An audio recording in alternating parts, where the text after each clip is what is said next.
রোজার নিয়ত সম্পর্কে এখন আমরা মাসলা শুনবো। হয়তো কোনো ব্যক্তি সারা মাস রোজা রাখবে, প্রথম রোজায় সে নিয়ত করলো আমি সারা মাস রোজা রাখবো। এই নিয়ত সারা মাসের রোজার জন্য যথেষ্ট হবে না। প্রত্যেকটি রোজার জন্য প্রত্যেক দিন তার নিয়ত করতে হবে, নিয়ত জরুরি।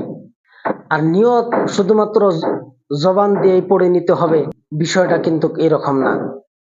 দিলের থেকে ইরাদা করা নিয়ত হয়ে যায়।